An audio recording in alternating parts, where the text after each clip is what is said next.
desert camping Memorial Day weekend. So I know it's lazy, but I didn't really feel like cooking out here. I didn't know what the fire situation would be.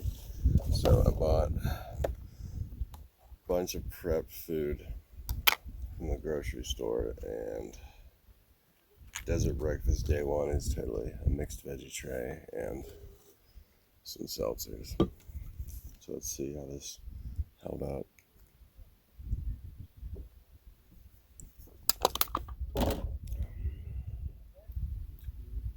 I don't think I've bought one of these ever to actually eat. It's always just like as a gift to like take to someone's house for a party you forgot about.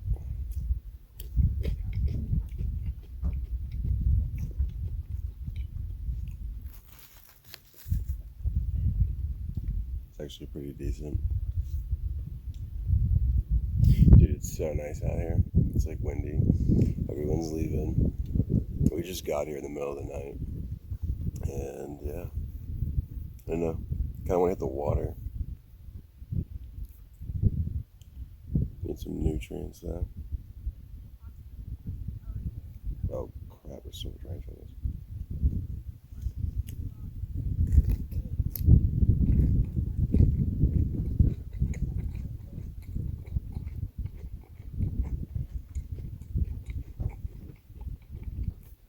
The cauliflower's fire.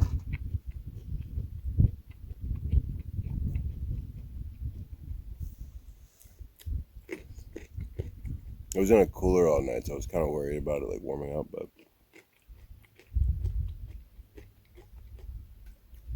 still pretty crunchy.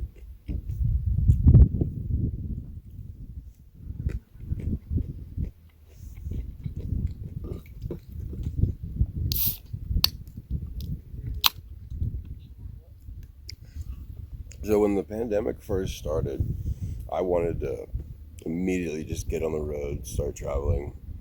I figured I wouldn't rent hotels. I would just sleep in my car and camp. But it was back in March, and so the weather still wasn't great really anywhere yet. And then I was like, oh, I'll wait, see how it goes. And I had like some car stuff going on at the time. I don't actually even have a car right now. The car I had no longer exists, and I've been meaning to buy a new one, but haven't really had the need to. So I've been delaying on that. But then they shut down like all the national parks and a lot of campgrounds. Like I live in DC, and like Shenandoah shut down all their stuff. They're like a couple hours out, and that would have been nice. But and then the weather got crappy, so it wasn't really worth it to rent a car to go camp at a closed campground. I'm not trying to sleep in my car in a parking lot just wandering the country when the whole place is closed. But I mean, we're 6 miles from Winslow, Arizona, which aside from having been in that Eagles song, is the saddest place on earth that I've ever been to. And so that doesn't really count as civilization. So technically we're like, I don't know, 80 miles from Flagstaff, which is still a small town. Beautiful, but a small town. And like 200 miles from Phoenix. So I guess the rules don't really matter out here, and it is gorgeous. There's probably 20 other campsites at this campground. 5 of them have already left. I've seen one car drive in, but I don't think they were actually, I think they were just like out grabbing stuff. I don't think they were a new set of campers, so.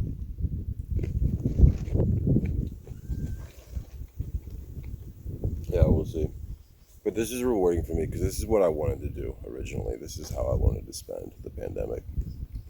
Middle of nowhere, chilling, sunshine, good food, something to drink.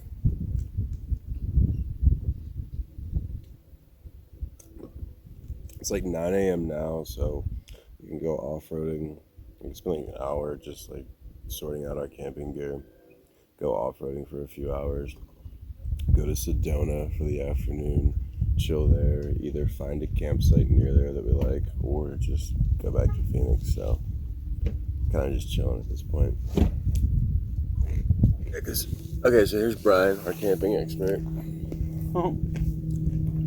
Yeah, so Will was saying yesterday when we were coming up, he's like, I thought Brian was more of a middle of nowhere type of guy. Then you were like, oh, it's a site, and then he was like, wait, what? And I was like, I don't know what the situation is, but I figured you're kind of more of a middle of nowhere guy too. When we got here, we saw a bunch of cars like crowded together, like I was saying, but that was all we could see because it was the middle of the night, and we were like, what? But then this morning I woke up and I was like, that's actually pretty cool.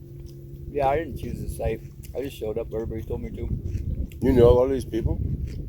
I know maybe like a third of them. Oh, really? Mm-hmm. How do you know all these people? Just from like parties and festivals and like events in the valley. Yeah. So down by Sedona, what are you thinking for tonight?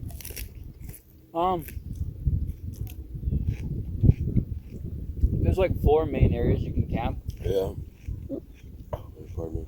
One's in the low desert, one's in the high desert, one is by kind of near a creek, but you can't camp right by the creek, but you can camp like above it on like this ravine. Okay. And then you can also camp like in the woods, like in the pine woods. Do you prefer one of them specifically, or is it kind of just like based on like your mood?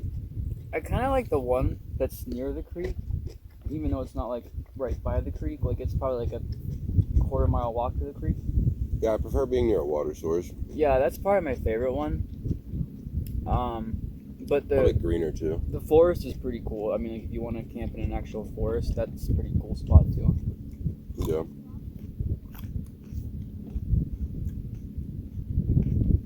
Because I do want to go see like Sedona itself. I haven't been there in a while, and just the vortexes around there. Actually, there's a spiritual feeling to the area. And then too, if we're going back to Phoenix tomorrow morning, Sedona's a solid hour and a half closer than where we are now, depending on where we end up camping. But you know, just wake up and bail. Oh,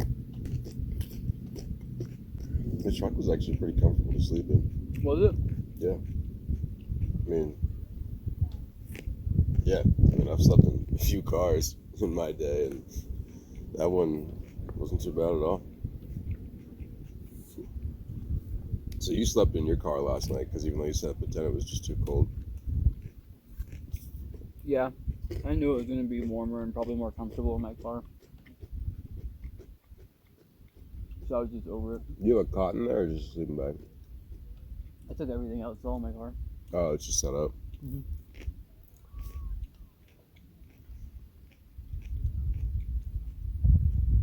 Yeah, Will and I brought an ungodly amount of blankets, so we just puddled in there.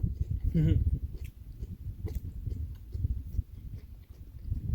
The only thing I was worried about is if there was some light I forgot to turn off and it just killed the battery, but I checked a little bit ago, it didn't. Got here on a half tank too, so it's not bad. The battery's so good. Yeah, I turned it on a minute ago.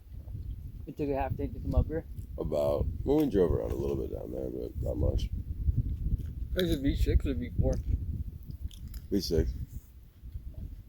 Nice. Yeah, I was gonna get a Silverado, but they didn't have one available. But like you said, this one's a mid-size instead of a full-size, so it's actually probably better for off-roading.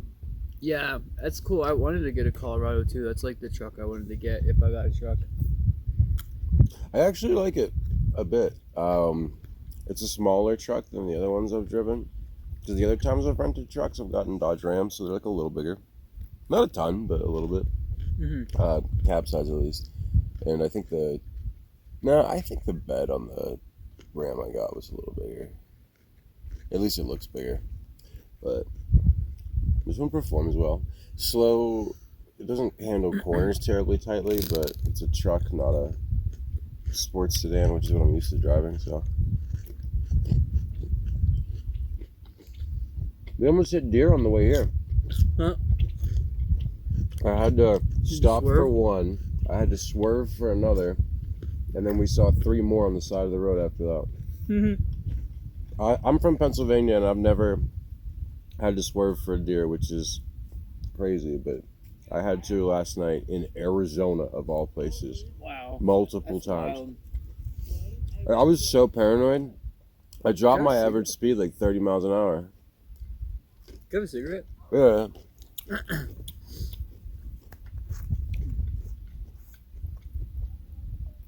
Yeah, lighter? Yeah.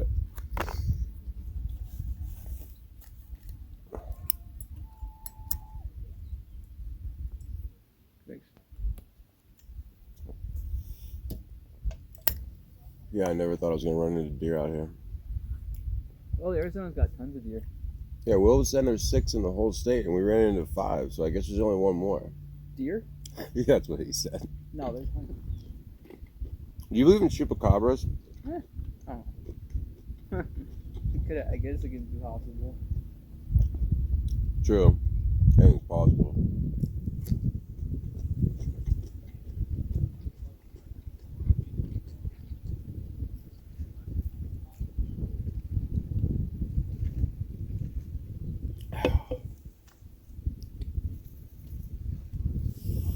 All right, breakfast of champions over. Time to go hiking.